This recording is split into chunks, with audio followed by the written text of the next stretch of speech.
It's that crushing weight of regret, maybe a painful thought that you wasted your time, your love, and your energy on an avoidant ex. So if that's you, if you're sitting right now feeling the sting of a truth, I want you to know something right away. Your feelings are valid, every single one of them. You poured your heart into a connection, you dreamed of a future, and now you're left with that sense of emptiness and maybe even a deep frustration at yourself. So maybe you would like to take a moment and just breathe.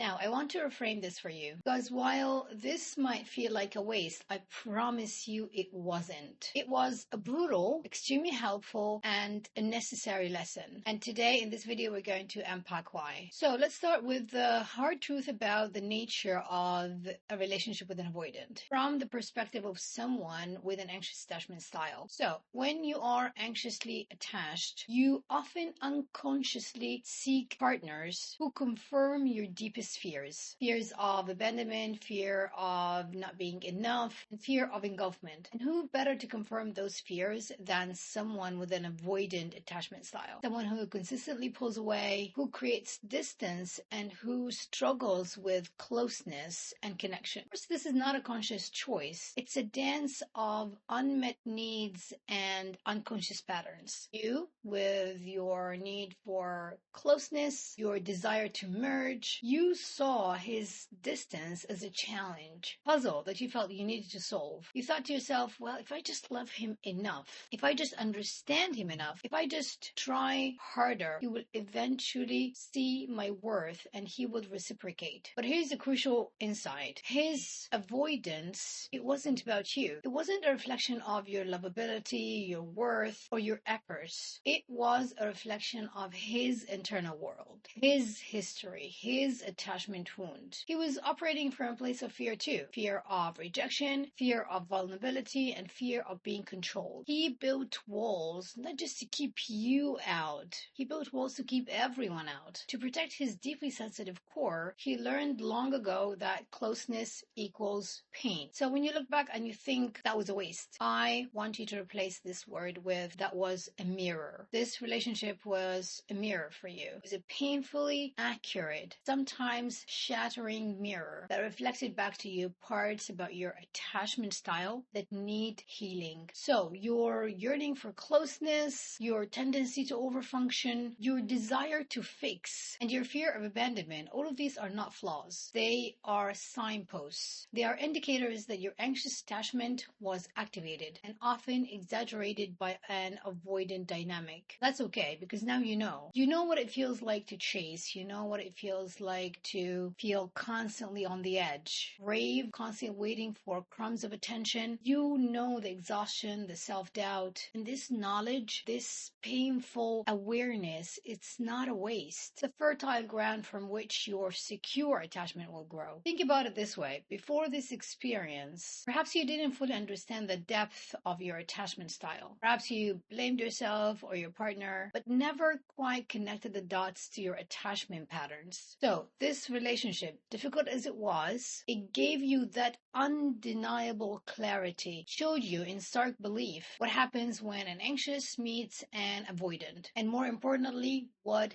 happens within you. So what do we do with this lesson instead of labeling it as a waste? We harvest its wisdom. That's what we do. So firstly, you learned about your boundaries, or perhaps the lack thereof. Because in trying to hold on to an avoidant partner, you likely compromise on your needs. You tolerated inconsistent behavior, and you accepted less than you deserve. This experience has shown you precisely where those boundaries needs to be placed and strengthened. Secondly, you learned about your inner critic. How loudly does it speak when you feel rejected? How quickly do you internalize his distance as your fault? This relationship illuminated these patterns of self-blame, self-doubt that you now have the power to challenge and rewrite. Thirdly, and perhaps most importantly, is that you learned about your deepest longings. What kind of love do you truly yearn for? What kind of love truly nourishes you? It's not the chase, it's not the uncertainty. It's consistent, reliable, emotionally available love. Now, this realization is not a waste. For sure it's not. It's a compass pointing you towards your true security. insecurity. Now, maybe some of you might be thinking, okay, I get it, but how do I actually stop this pattern? How do I heal my anxious attachment so that I don't keep repeating the same cycle? And that is where the vital inner work comes. It's about reparenting yourself, building a secure internal base, learning to self-soothe, and understanding your triggers. It's about building an unshakable sense of self-worth that doesn't depend on another person's validation or presence in your life. So this journey of moving from anxious attachment to secure love, it isn't about finding a different partner. It's about becoming a healed you, a more whole,